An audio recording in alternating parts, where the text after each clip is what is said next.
Good morning and thank you for joining us today. I'll read the case counts first.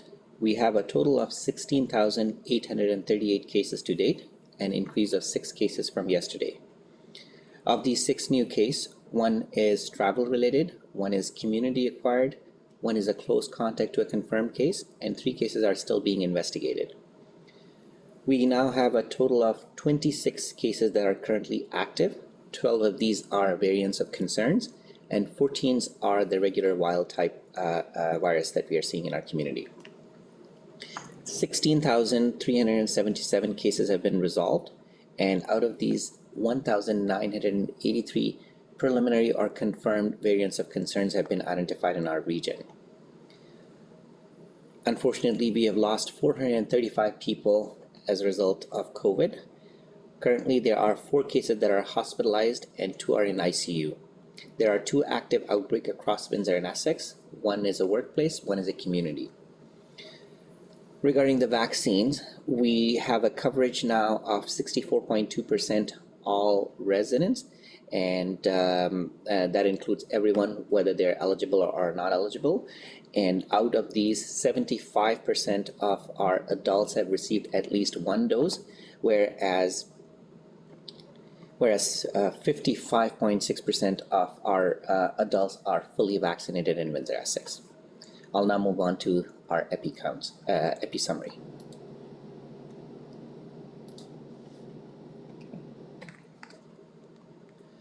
All right, so just a quick look in what's happening everywhere before we jump into our region. So we can see globally the daily new confirmed cases of COVID-19 is declining everywhere, with the exception of countries like UK, where there is a resurgence of some of these cases, and mainly attributed to the Delta variant that's spreading fast in UK. And obviously, when we are talking about some of these variants of concerns and how it impacts the country, but also has an implication in the in other parts of the world as well, because of the travel and all those things that happens with these variants.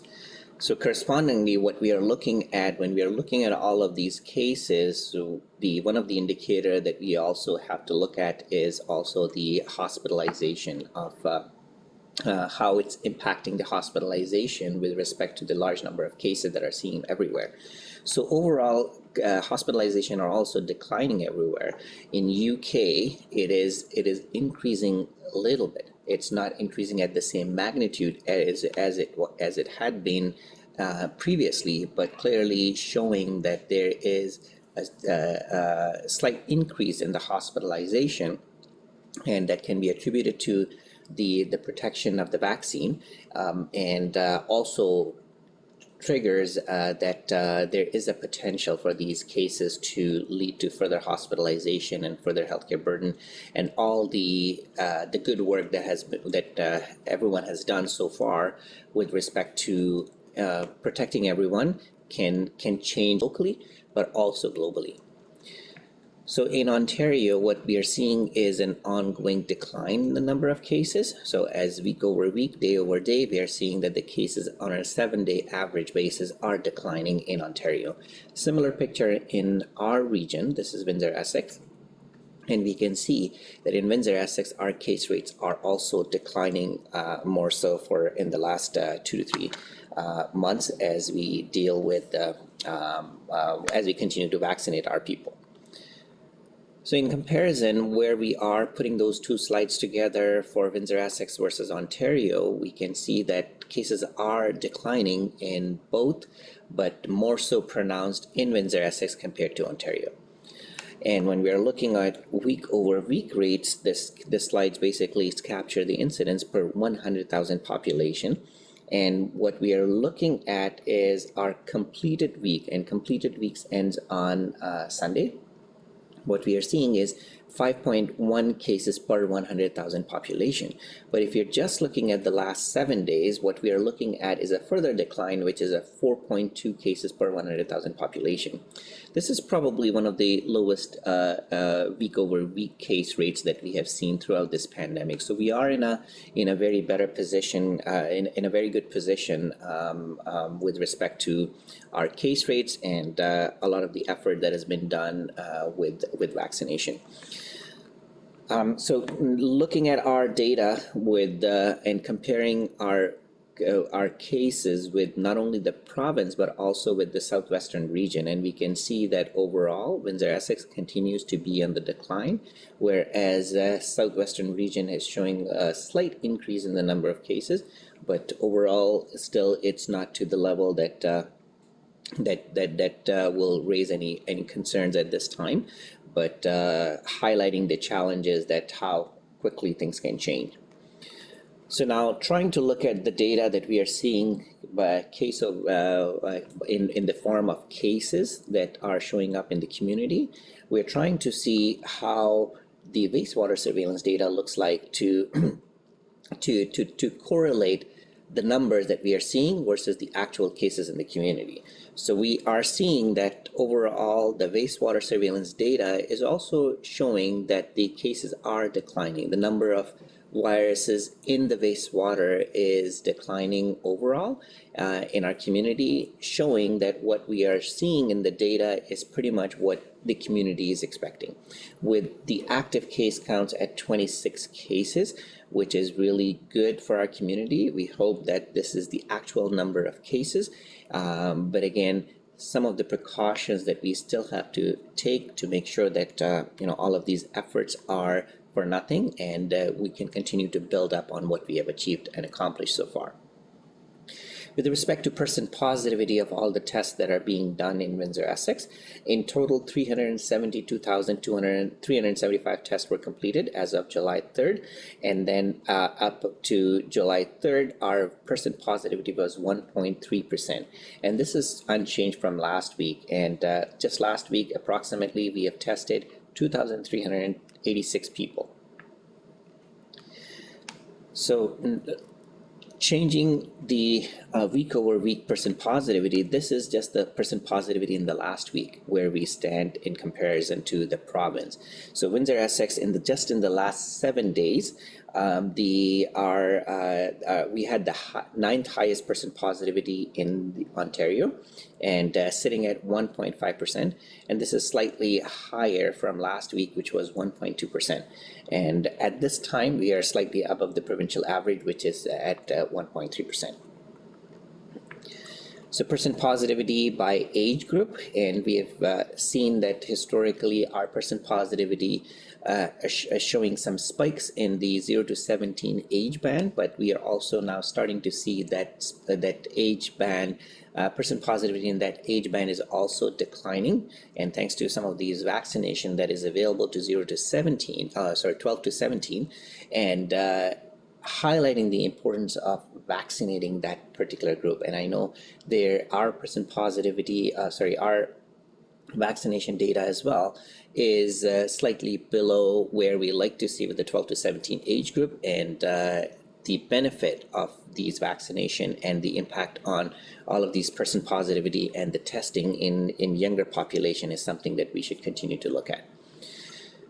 Looking at the regional and provincial rate cumulatively, we continue to be at number 4th with respect to the case rates in Ontario. Breaking those case rates down by municipality to municipality, and this is basically just presenting data from July 8th to present.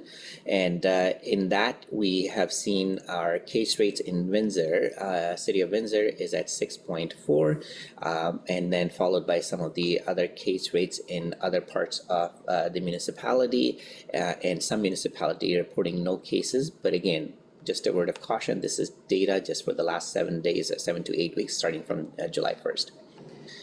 From a case distribution perspective, for in the last 30 days, June 8th to July 7th, City of Windsor has up to 72% of the cases, whereas the rest of the municipalities, the cases are fairly equally distributed, with the exception of few municipalities such as Amherstburg reporting no case since June 8th, and LaSalle 2% of the cases in the last month or so.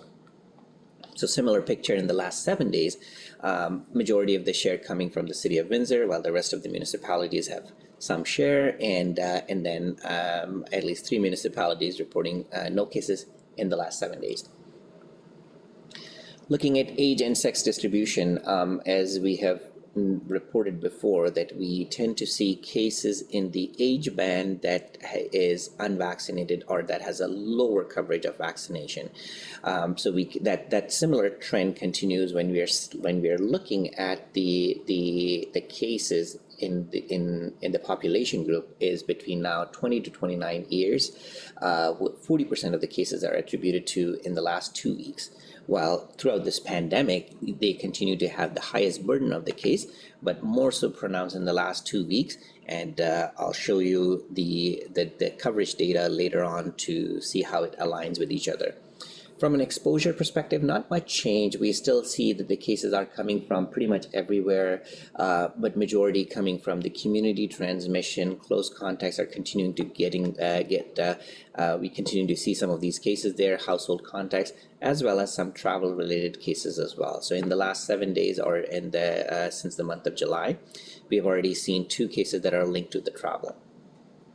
Sources of acquisition for all these cases, as I just mentioned, continue to be the community with 36.7% of the cases, while the household contacts continue to be the second highest source of acquisition. Percentage of daily variant of concern, and we see lots of fluctuation. It's just because of the number of cases. So when our daily case counts are low, we would expect to see that these percentage of days VOC cases continue to fluctuate and may not necessarily show a true picture of what we like to see. So with respect to COVID-19 hospitalization, overall trending, whether the province as well as the in Windsor-Essex, we continue to see a decline in the hospitalization. We continue to see a decline in the cases of ICU in the province and in Ontario as well. Our day-over-day doubling time continues to increase, and just as a quick reminder from an interpretation perspective, when your day-over-day doubling time is increasing, that means the community is doing better. So our day-over-day doubling time is at the level which is probably by far the best since the beginning of the pandemic, and we continue to improve as we move progress through the pandemic. The day-over-day doubling time for Canada as well as Ontario is also increasing, but not at the same pace as we are seeing in Windsor-Essex. From a median reproductive rate perspective, our median reproductive rate at this time is 0.79. This is slightly decreased from the last week, which increased a little bit, but because of the data cleanup and as some updates and after careful case investigation in the past week and a half, our R0 continues to remain below 0 for almost 2 months now. And that thanks to all the good work that has been done in the community. So now switching gears with respect to the vaccine status in our community, and a quick look at what's happening globally in terms of the population that is covered or that is received with at least 1 dose of COVID-19. Canada continues to lead many of the leading countries of the world with respect to providing at least 1 dose of COVID-19 vaccine, and UK is increasing its number as well as we continue to see some cases in UK as a result of the Delta variant, and Israel, despite having a good coverage in the beginning, but now they're seeing some of the transmission. The good part about all of these vaccination and the data is the increase is primarily seen in people that are unvaccinated. So even if you have 20-30% of the population that is unvaccinated, that is still significant enough to keep providing that virus an opportunity to infect people and continue to circulate in the community, leading to some of the many challenges that we have seen throughout this pandemic. So while it's a good sign that we have that one of the highest coverage rate with at least one dose, our coverage rate needs to increase in all of these age groups and even with 1 and 2 doses. Similar picture with the fully vaccinated people, that are people that have received full 2 doses. So obviously Canada is picking up its pace very rapidly. We surpassed Italy and France last week, and we are on track to surpass Germany in the next couple of days, and then on track to surpass US and UK with respect to fully vaccinated people. And eventually if trend continues, we should be one of the countries with the highest vaccinated coverage, vaccine coverage in our residents. Number of vaccine doses that are administered daily to Windsor-Essex resident in the past 7 days, as we can see that the shift is more towards for the second dose versus the first dose. And in just the past 7 days, 91.5% of our doses were second doses, while we are still administering the first dose, and we were able to administer 376 first doses on a 7-day moving average. But as I highlighted, if we have a pocket of people that are unvaccinated, it will still pose a problem. So we need everyone. We need 90% coverage to feel more comfortable. We are at a good spot, but we'd like to see that number increase. And I'm really hoping that with the emergence of many different variants that we are seeing in the world, our vaccination rate should be one of the highest in the province for our region to survive the effects of lockdown and not having to lock down or not having to go through the same challenges that we have gone throughout the pandemic. And we want to be in the better place. So please continue to get your vaccine, even your first dose, if you're still thinking about it. So looking at our day-over-day average for daily doses administered, what we have seen is we have our 7-day average is close to 4,524 doses. This is a decline from where we were administering almost 5,500 doses daily. So the trend is slightly decreasing, and just a word of caution that all the good work that we have done, all the benefits of seeing less cases in the community is because of our vaccination rate. And we definitely don't want to slow the effort down. We want to increase the efforts. We have plenty of vaccines. We want to make sure that people are registering and people are coming to get the vaccine. And for those people who have multiple appointments booked, we want to make sure that they cancel their appointment if they don't need it, so we can use that appointment to bring someone else. If you do not cancel, then we have a slot, we have a time that is going wasted with no one sitting in the chair to get the vaccine. So while as much as some people are looking for appointment time, there are possibilities that they can do that.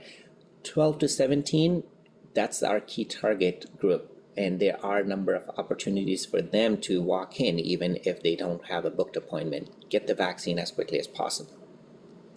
With respect to our first versus second dose administration, as I mentioned, that the second doses are also declining rate day over day average, and daily dose first doses are stabilizing, but we like to see that increase. Right now we are at slightly over 75%, but we like to see more. And this is the picture of the cumulative doses that has been administered, and we are trying to catch up with first and second doses, both with fully vaccinated people. With respect to the coverage rate in different age bands, we can see a clear gradient in terms of the age. The higher the age, there is a better coverage rate, and if you continue to go lower, the coverage rate continues to decline. And as I reported in my earlier slide about 18 to 24, 20 to 29 age band, and in the last 2 weeks with a high case rate, that's one of the areas that we need to definitely pick up and definitely need to increase the vaccination coverage in that age band. This is a graph just showing slightly differently in terms of the coverage rate and giving you the effect of how many new doses were administered in each of these age band. So in majority of these groups, we are trying to we are seeing a plateauing effect with the first dose, but clearly there's a lot of room for improvement, especially in the younger age group, that people should get their first dose at least. There's still plenty of opportunity for them to get the vaccine. Similar picture when we are talking about residents that are fully vaccinated, and again, the age gradient effect that the younger you come in, there are less number of people that are fully vaccinated, but we need everyone to get full 2 doses of the vaccine. So similar picture, slightly different way of the uptake and some of the plateauing effect in the older age group, but in the other age band, it is increasing, and we'd like to see that trend continues. With respect to our hotspot areas where with at least 1 dose administered, and this graph is slightly different because it captures all the residents, including the children. And we can see that it is increasing, similar to what's happening in other parts of the region, but still they're slightly behind where the overall coverage is, and there have been a number of initiatives that is being done to increase the vaccination in these hotspot priority neighborhoods, with many pop-up clinic, with many other outreach efforts, with many supports from our partners, social services, and health system partners to increase the vaccination in that age band. So it is increasing, but not at the pace where we like to see them coming at par with some of the other region. So similar, same graph with fully vaccinated people in these hotspot region, and again, this including all the children as well. So pretty evenly distributed, but we like to see more coverage in each of these hotspot postal code. From a location of vaccine dose administered to Windsor-Essex residents, most of these people in Windsor-Essex receive their vaccination either in a hospital-based clinic or public health-based clinic, followed by the pharmacy, and then primary care providers and some of the other areas. So as we continue to transition some of these work, the pharmacies and primary care providers' offices are picking up with more people vaccinating, getting their vaccination through their offices. The vaccine type, Pfizer-BioNTech, has continued to be our most commonly used vaccine, and in our region, followed by Moderna, which we are seeing a very significant increase and jump in the supply and the uptake. And then we still have a lot of people who received AstraZeneca as their first and second dose. From a vaccine distribution, or the different type of vaccine that we are administering, we can see that we still have people getting vaccine. All of these 2 vaccines that are currently approved, with some individuals continue to receive AstraZeneca as well. From the cases and then the vaccine coverage rate perspective, so this graph shows the shaded area with the day-over-day cases of COVID-19, and the green line indicating that the percentage of population with at least 1 dose, and the yellow line indicating the percentage of population that is fully vaccinated. And as we can see that the vaccination picked up, the cases decline. So anyone who, all the benefit that we are seeing in our region with respect to low case counts is because of the vaccination. So where are we with our percentage of adults with at least 1 dose of vaccine by public health unit? We started up really early. We have done an excellent job in providing people rolling up their sleeve and getting their first dose.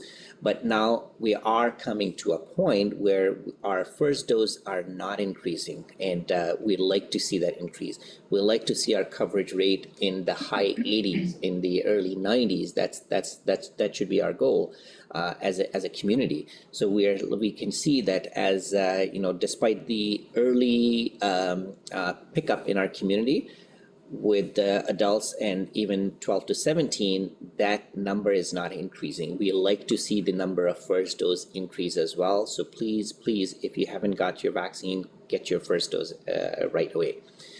When it comes to the second dose, or the people who are fully vaccinated, obviously we are among the top health units who have completely vaccinated their residents. Some of the other health units that you are looking in the slides are either a smaller health unit or a health unit that has received additional vaccine because of a rapid surge in the cases. So our community, while we survived our third wave, we didn't see the huge impact. But despite that, our fully vaccinated coverage is fully vaccinated adults coverage rate is very high in the province. But as I said earlier, we also need to increase our first dose coverage, and then we continue to work on getting our second doses to get our community in a better spot. So in summary, overall, our case rates continue to decline. Our hospitalization and ICU have decreased. Our wastewater surveillance data is also indicating that our community is doing better. Our first dose coverage, vaccination coverage rate increased slightly, 64% from 62.9% from last week. And again, just a word of caution, this is the entire population. This doesn't include just the adults, this is the entire population. And the second dose vaccination coverage is 44.4%, which has also increased quite a lot from last week, but also for all adults, all residents, including children, and not just the adults. With respect to the monitoring indicators, our most recent completed weekly case rate is 5.1 cases per 100,000 population, but just in the last 7 days, that has gone down further to 4.2 cases per 100,000 population, probably one of the lowest since the beginning of this pandemic. Percent positivity is unchanged from last week, 1.3% for full week, but most recently in the last 7 days, 1.5%, and it fluctuates based on the case rate. The lower we have our case rate, our percent positivity will continue to fluctuate quite rapidly based on that as well. Our effective continues to show below 1 for at least 2 months now, and currently sitting at 0.79. Our outbreak still remains low, and almost 75% of our adults have received at least one dose, and more than 54.2% of our Windsor-Essex adults are fully vaccinated now. Thank you.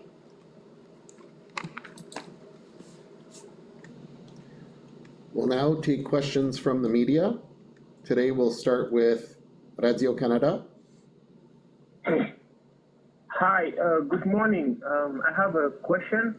I was actually, there is a pop-up clinic happening now in Leamington for temporary workers where they can be vaccinated and attend the dental unit and meet mental health professionals.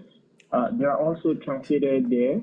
So these workers don't need to provide any type of idea. So I was wondering, Dr. Ahmed, do you think something like that can happen in Windsor now or maybe in the future, especially considering the fact that some of the downtown neighborhoods are actually hot zones?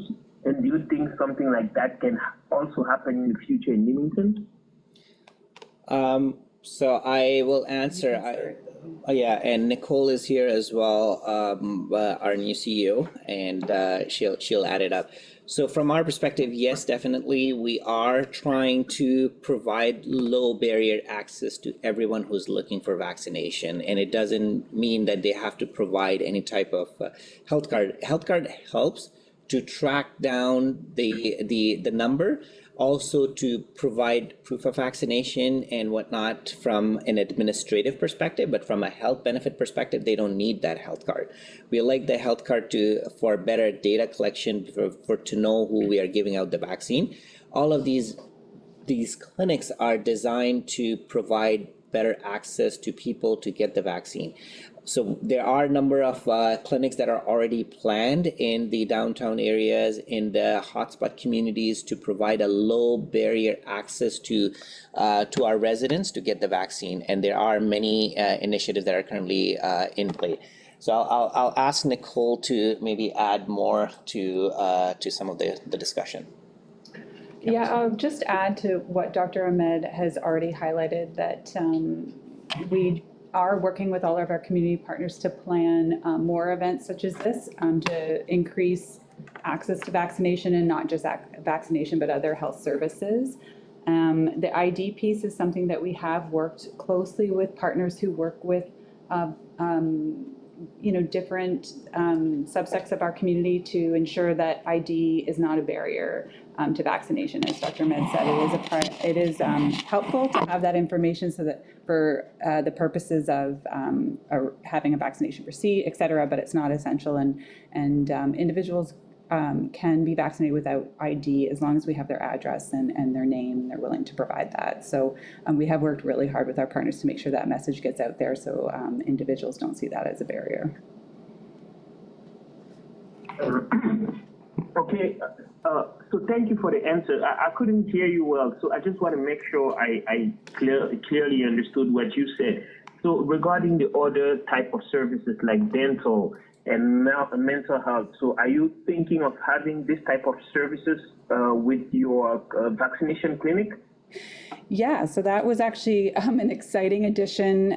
We meet weekly with the various partners that are involved in the High Priority Communities funding initiative that is bringing some of these services to various communities. And a recent addition was our dental services. So we're happy to have our dental team, our hygienists, attend daily when they can and provide and offer screenings. As you probably know, or maybe you don't, the health unit traditionally does screen children in schools. That obviously hasn't occurred due to COVID as well. There was an Ontario Seniors Dental Care Program that was launched just prior to the pandemic. And so it really is an opportunity for us to offer that service, navigate individuals to the appropriate dental service, whether it be one of our publicly funded dental clinics or a dentist within the community, or St. Clair College or another service that provides that support. So we're excited to have been able to add that service this week to this initiative, and we'll be monitoring it closely to see the success and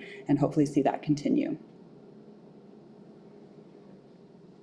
Okay, thank you. And just one final note. I don't know if this happens with everybody, but when Dr. Hamed speaks, I can hear him clearly. I don't know, maybe it has something to do with the mic, but when Nicole speaks, I have trouble understand what she's saying, but I think it has something to do with the mic. I'll have to. Okay, we'll look into that. You're welcome. Any questions from CBC? Yes, good morning to the both of you. Dr. Ahmed, you mentioned that the youth vaccination rate continues to be much lower than you'd like to see. It's about 25 percentage points lower than the rate of adults, even though youth have been eligible since late May. I'm wondering if you're surprised by that and whether other health units that you might be consulting with, whether they're seeing the same trend. So great question, and maybe Nicole is more soft-spoken than she thinks. So maybe that's why her voice was not as loud as mine. But but technically, I think it's just the mic. But anyhow, so your question about the coverage of in the 12 to 17 area, yeah, it is a bit surprising because we did see a huge uptake in the vaccination for the adults, and I think our adults in our community rolled up their sleeves very quickly to get the vaccine for themselves. And when we are talking to some of the other regions, we are seeing a huge variation from the health unit to health unit. Some health units are at a very high vaccination rate for 12 to 17. And it's unfortunate that some of the news that we heard about the health concerns linked with the vaccines, such as the pericarditis and myocarditis. And even though we know we have now good data to see what kind of an impact it has in the children, and so far, the numbers, the data, it still recommends that children 12 to 17 must get the vaccine, and the risk benefit is really in favor of getting the vaccine. And for those who have unfortunately ended up in developing pericarditis or myocarditis, those symptoms were mild and they were managed and treated without any significant medical treatment it was needed. So overall, I can see that there may be some reluctance in families and parents to get their child the vaccine, but with more and more data coming in, I think we should ask this question, that what kind of protection we are providing to our children, especially when we are talking about return to school. We know, and Nicole is here, her background is more in the health promotion area, how important it is for our children to be in this school, how important it is to be there for their education, early childhood development, physical education, mental education, and also how they can get engaged into some of their activities that they were engaged with before. If we are not getting that population vaccinated at this time, we are putting them at a disadvantage when the school open. And then if they're not fully vaccinated, if they have a low vaccination coverage, and our data, I presented that data already, that data shows that the cases increase and move in people that are unvaccinated. So if you're sending your child to the school, 12 to 17, when they're eligible to get the vaccine, if they're unvaccinated, one case can result in more cases, and overall, it would put the school system at a disadvantage, and maybe looking into some outbreak or maybe shutting down our education again. No one wants that, and we need to make sure that our children are getting the full 2 doses before they start school. So it is a concern for our community. We have been engaged with our school board partners. We are working very closely with our high priority community strategies, with health system partners to increase the vaccination rates in our 12 to 17 age group. There are many pop-up clinics that we are planning to target some of these neighborhoods where these vaccination rates are low. All our mass vaccination clinics are able to accept 12 to 17 even if they are a walk-in. So there are a number of opportunities that exist for that age group for them to access. And truly, I want to make sure that people recognize that if you don't get your child vaccinated, you're putting them at a disadvantage, and they will be at a risk of contracting COVID. There will be more targeted messaging we are doing. We are doing a social media campaign. We are trying to engage everyone in the conversation. And for me as a resource, there are many resources available on our website to talk about the risk and benefit of all these vaccinations, to talk about all these concerns that these parents may have. Please talk to someone and get your questions answered rather than waiting. I don't know, Nicole, if you want to add anything more to what I said. I think you did a pretty excellent job, actually, of all of the, I think you did an excellent job of covering it. Yeah. Okay. Thank you. Just one more question related to that. You mentioned myocarditis. Are there any other factors that you're aware of that are driving some kind of a trend? Like, is it vaccine hesitancy? Are there logistical hurdles for parents? Or is it a feeling that youth won't be as severely impacted by the virus? Well, I think it's a bit of all of that.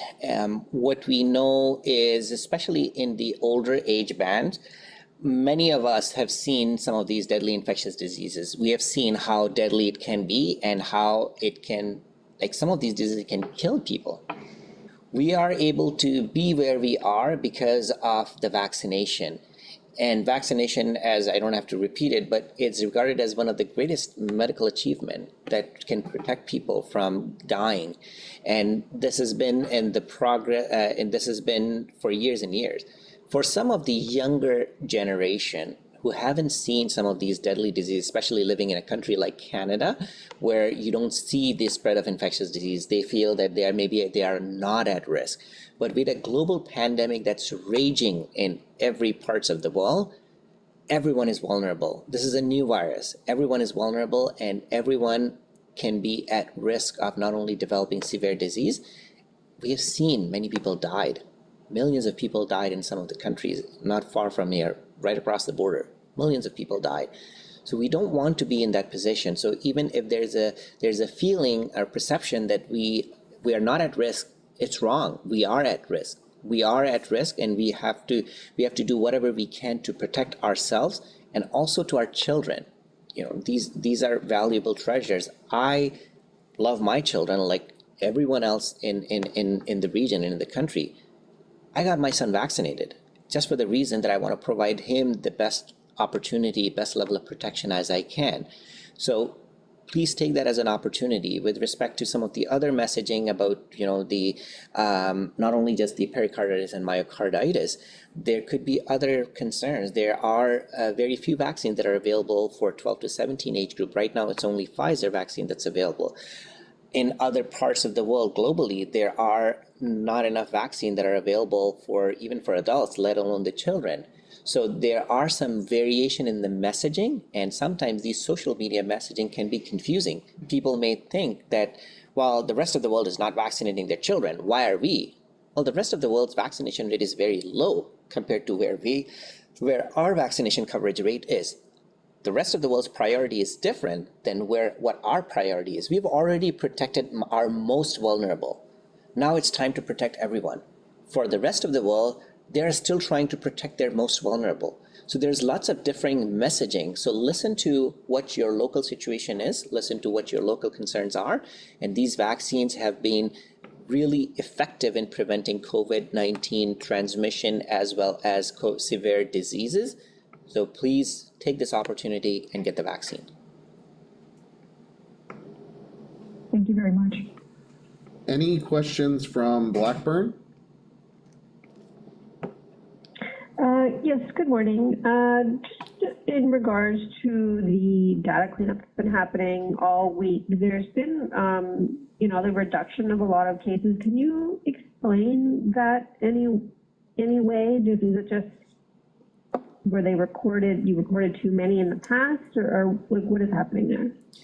So what is happening right now is we have a very high coverage rate. So if we just rewind ourselves a couple of months ago, you have a lot of community transmission happening. You have many active cases. You're seeing transmission across everywhere.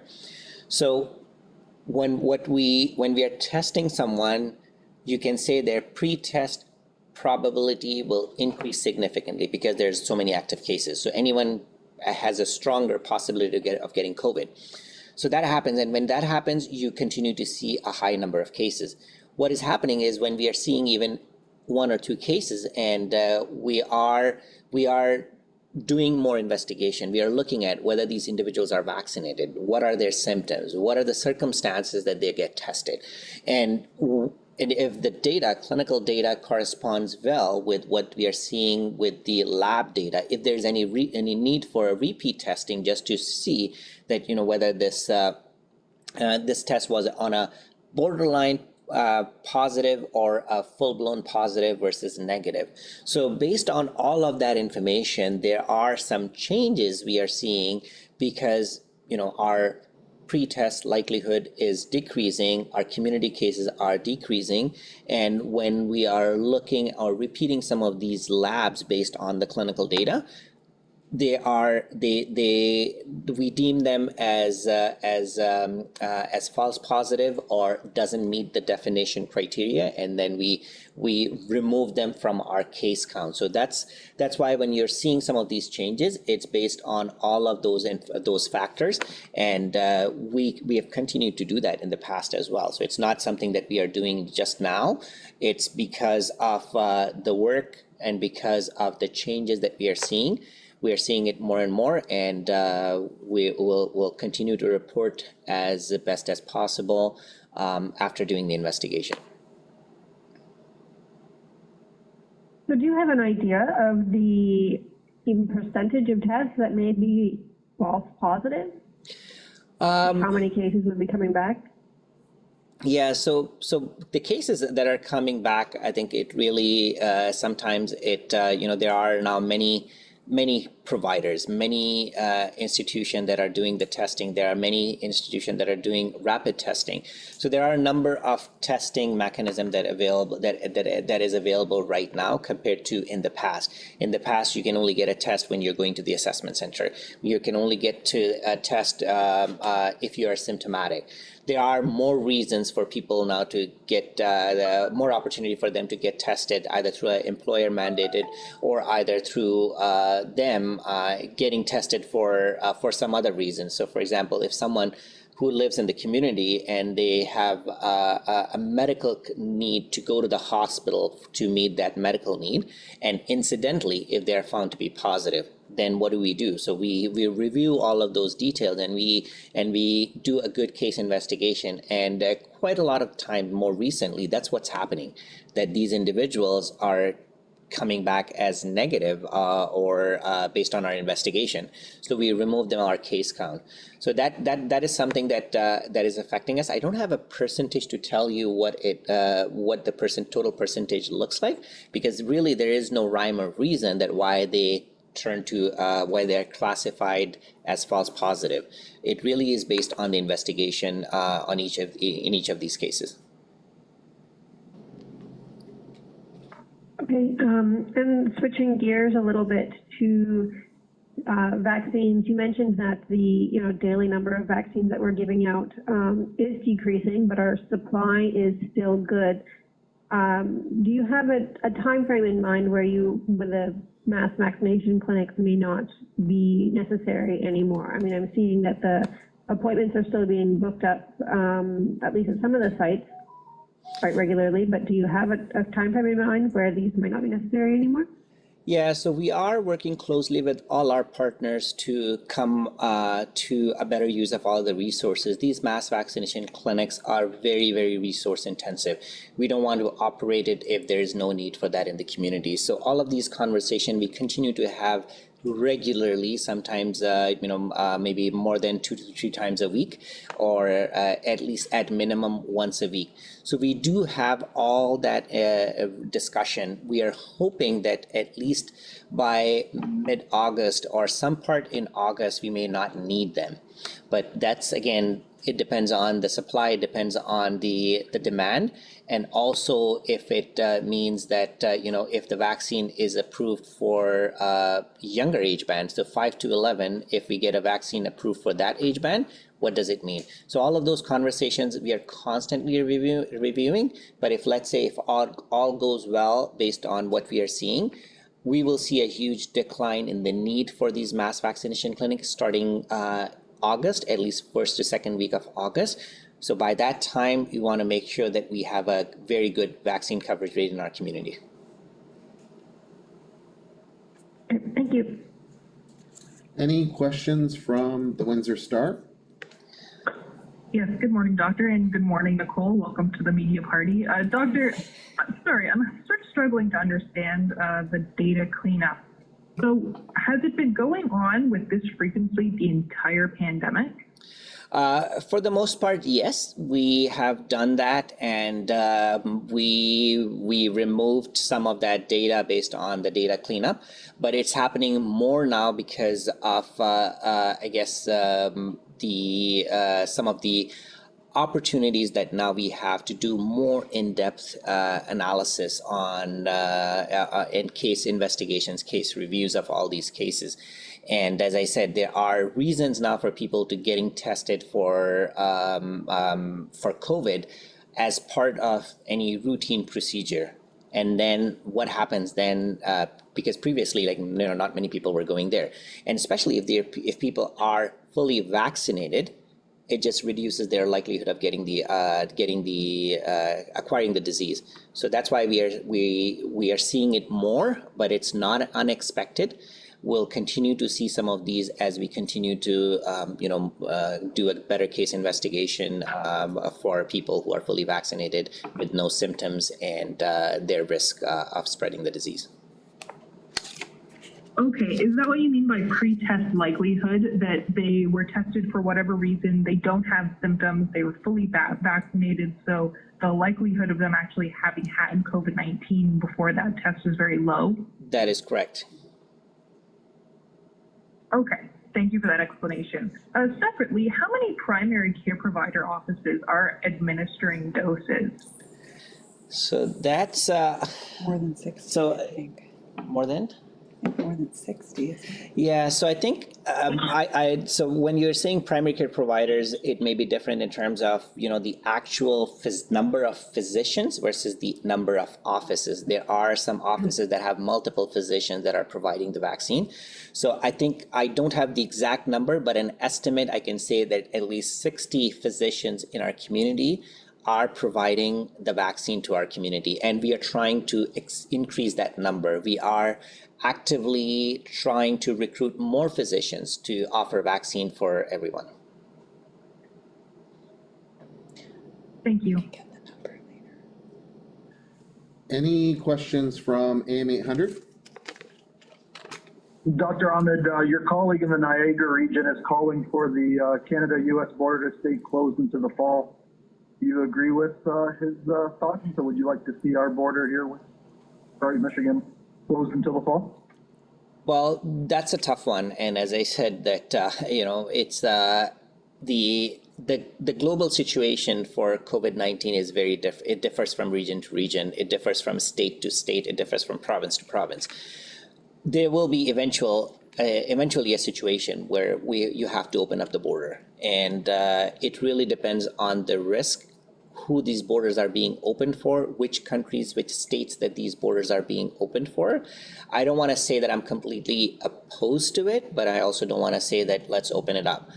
All I want to say is we have to look at all the data carefully. Locally, we can definitely say that we have a very high vaccine coverage rate. We can't say the same for the city of Detroit. We can't say the same for the state of Michigan. We can't say, when you open up the border, who's coming in, who's leaving. The global spread of this disease happened because of travel. And with the Delta variant, with the Lambda variant, all these variants that you're seeing in the world, these are all spreading because of the travel. So we have to be really careful in how these decisions are made. I recognize everyone wants to travel, including myself. I haven't gone anywhere, but we want to do it safely. We want to make sure that we take into consideration all of these factors and not just jump into making a decision that would basically negate or waste all that good work that all Canadians, all of us, all Windsor-Essex residents have done so far in containing the disease. So we definitely don't want to be there, but that decision, if and when it happens, I think it needs to be based on the risk, and it needs to be very carefully, gradually opened up rather than opening up the flood doors. I know it's a federal decision, but I'm guessing, do the feds talk to the province about it, and then the province, do they inform you of some of these decisions? I don't know that what conversation happens with the province and the feds. I think at some level there is a group, including the Chief Medical Officer of Health and some of the office staff from there. They talk to their federal counterparts as well as the provincial counterparts. What kind of discussion that they have, I don't know.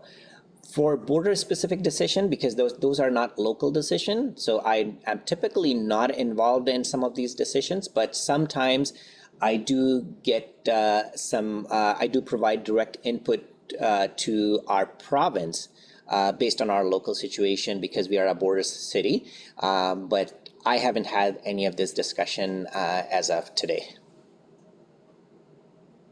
Okay, thank you. Switching gears real quick, just in regards to the VOCs in our region, just noticed this week a few more Delta variants. I think we were at 3 at the beginning of the week, and now we're at 7.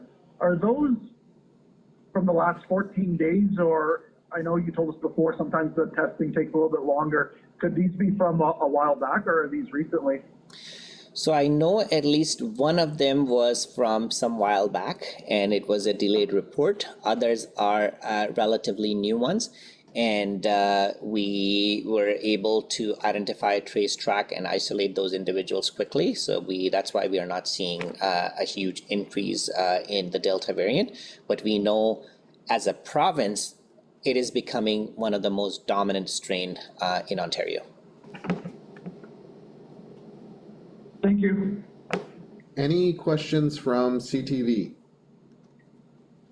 Hi, good morning. I was hoping that you could tell us a bit about the Healthiness New campaign targeting youth. I know you touched on it a bit, but the Let's Get Back to the Things We Love campaign.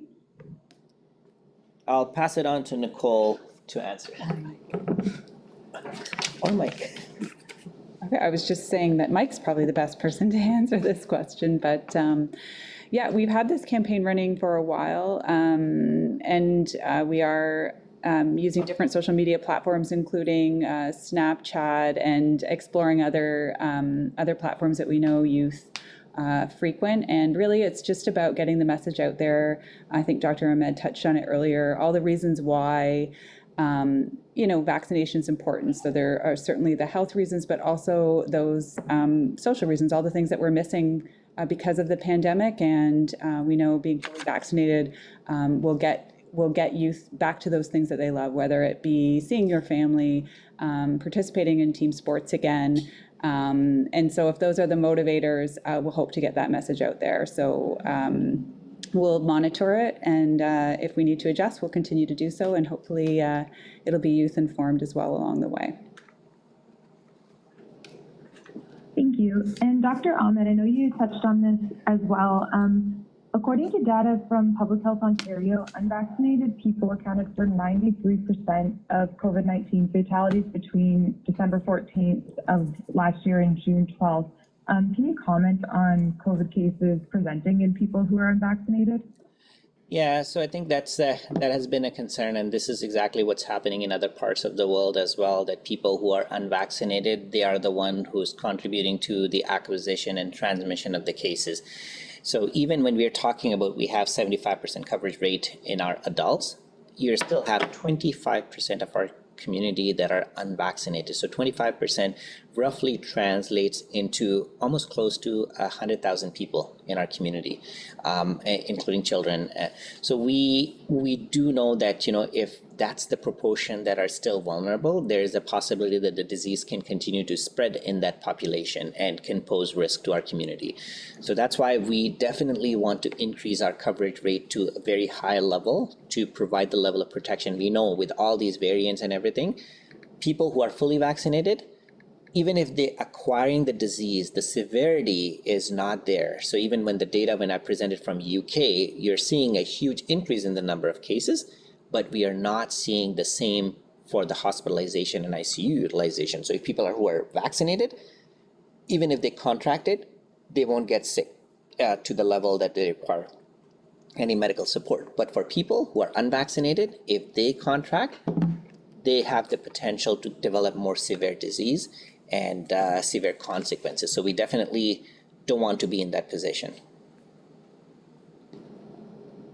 Thank you. And just finally, for COVID-19 patients who are in the hospital, are patient transfers from outside the area counted separately from the ones received in the report? Sorry, can you repeat the question again? Yeah, just for COVID-19 patients who are in the hospital, like on the daily briefing, say there were, I think today it was 4 people in hospital. Does that include patient transfers from outside the area, or is that just Windsor-Essex residents? So the hospital can provide you a better answer, but to my understanding, we only report that are residents of Windsor-Essex. We received some patients transferred to us from other regions in the past, but I'm not sure if that's the case still. But when they were doing that, they were only reporting the ones that are Windsor-Essex residents and not someone who was transferred for any other reason. Okay, thank you. Okay, so I apologize, I have to go to attend an urgent meeting. Nicole is here for the rest of the questions if you have, or otherwise please send a note to Mike and will respond to it as soon as I can. So thank you. Any additional questions from Radio Canada? No, thank you. Any additional questions from CBC? No, thank you. Any additional questions from Blackburn? Just one. We were talking about the data cleanup and the different types of tests. Do you know, does the rapid testing have more false positives than say going to the assessment center and getting the nasal swab? Is there a difference there?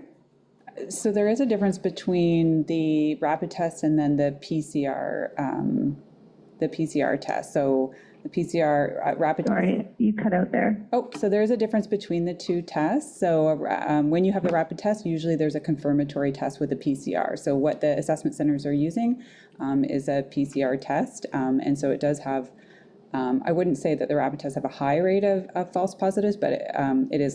Sorry, Nicole's not coming in there. Her mic keeps cutting in and out. Is that better? I can hear you now, yeah. Yep. Okay.